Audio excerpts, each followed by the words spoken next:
This one is totally broken. And then this one can't even do that. You know, today I'm going to change the passenger side motor mount on my 2011 Ford Escape. Fairly easy job. I recommend doing it on your own. There's only a few tools you need. One is a 13mm socket. Where is it? 13. The other one, it is a 15mm. And last but not least, we also need an 18mm.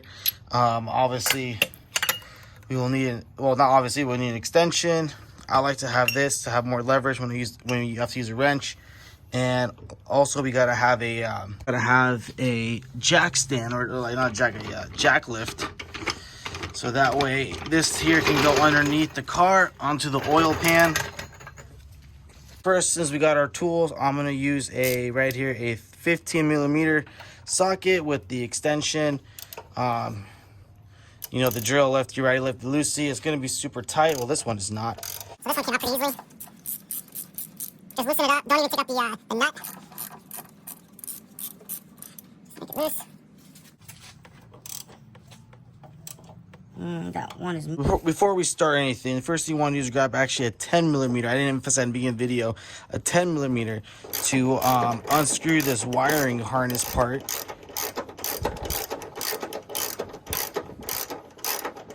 Because that way, if you screw this first, this wire is going to go with it. Let's see. So this is the first thing I did. I loosened these up. Then I realized this one right here with the wiring, you want to disconnect it here first, or else, you know, you're going to tear this wiring part out.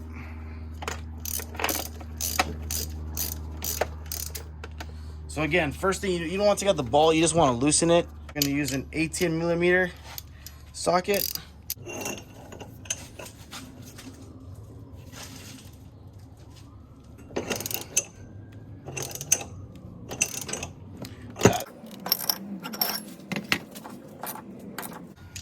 Again, we're just loosening up the bolts. Then this here is going to be so now we're going to need a 13mm to take out these bottom ones right here.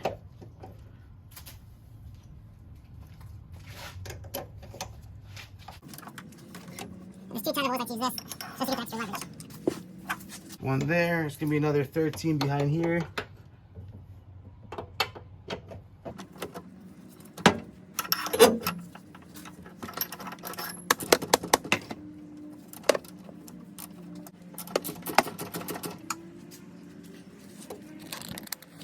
And right here, we can use our jack lift to put on our oil pan. You don't have to raise it. You just got to make it snug, just like that, and that's good enough. Now that all the bolts are loosened, we can just... I usually just like to use my hands just to take out all the... sometimes it gets a little tight. We can unscrew all our nuts. Not like that, but you guys know what I mean. And take out the motor mount.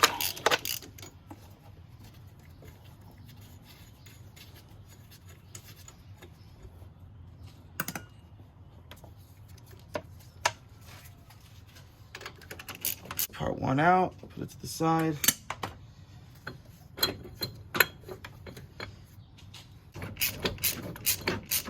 Well, you know what?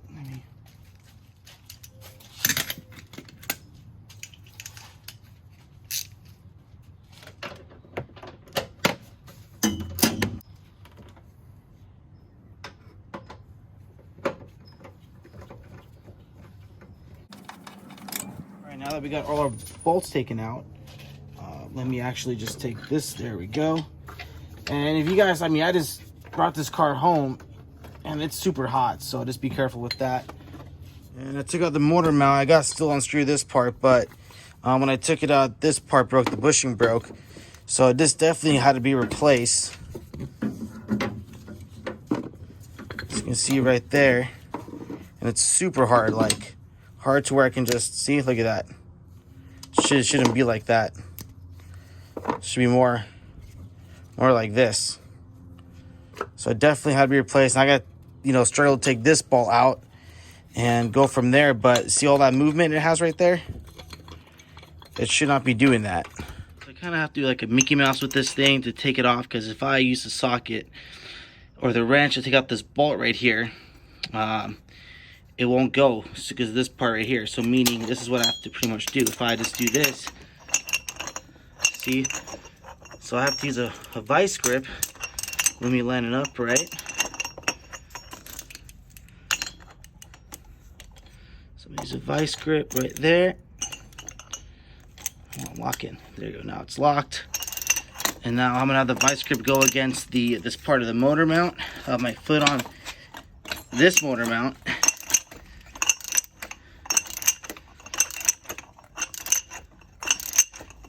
Just do it like that. I have this for extra leverage. It is super tight. So now let's see that's more loose.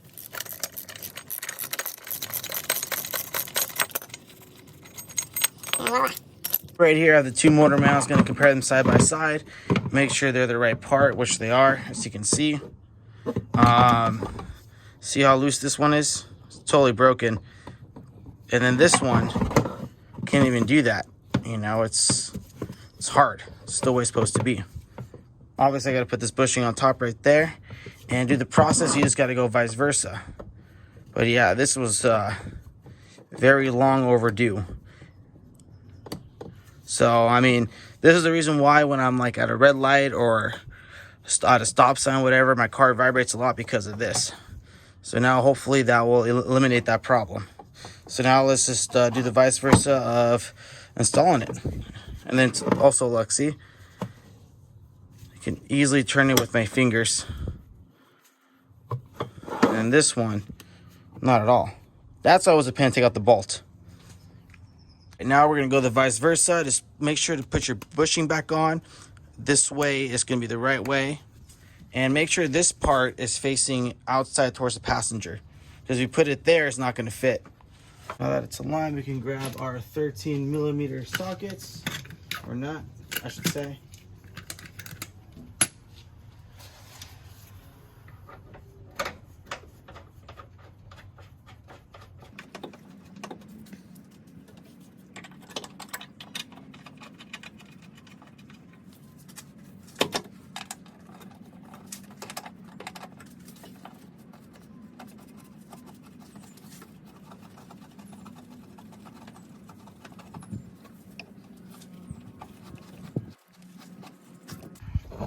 Now we're going to grab our bracket right here.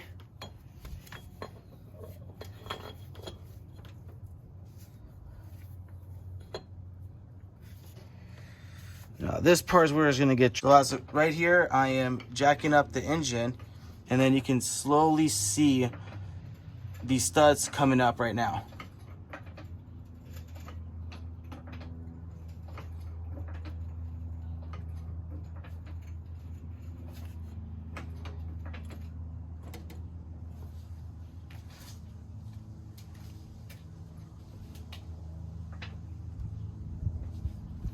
There we go, and that should be good until this part touches this body frame right here.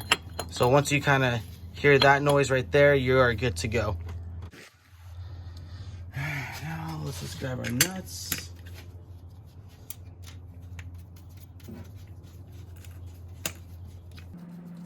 Hand tight these down quickly. One of our main nuts.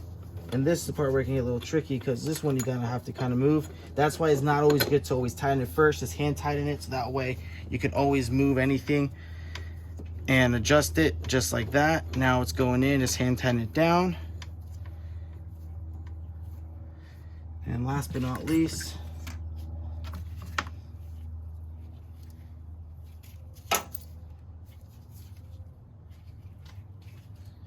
you know what I'm gonna do? I'm gonna take this one out first. Just to make it easier. This one I use a wrench to pretty much hand tighten it. Now the rest I'm just gonna go over again with my hands. Actually just with the wrench. And I'm just gonna make it snug and then I'm gonna torque it down. So once you feel it snug, I like to just go a quarter turn. This is super important. So these 3 bolts right here on the engine bay, these are going to be torqued down to 66 foot-pounds. This is going to be torqued down to 85 foot-pounds on top of the motor mount. And on the fender part, is going to torque down to 35 foot-pounds. So we're going to go 66, 85, 35. So this is super important, okay? And then right here I have my torque wrench, 66. You can't really see it, but it does say foot-pounds right there.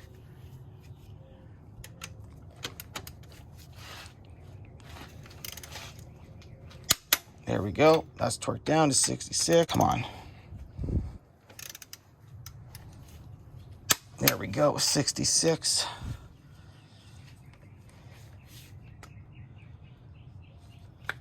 Now we're gonna go to 85 over here.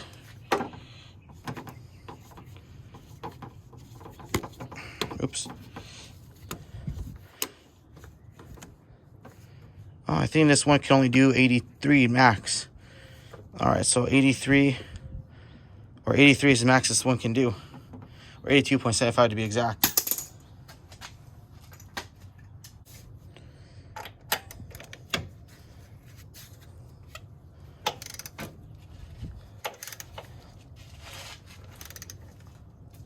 There we go.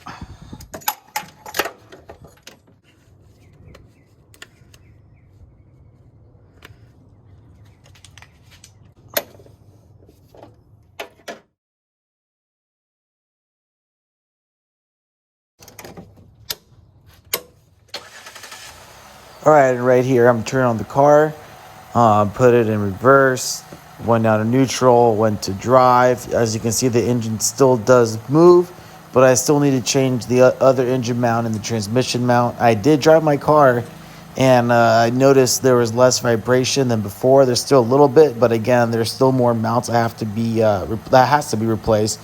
So stick around for the other two parts of it.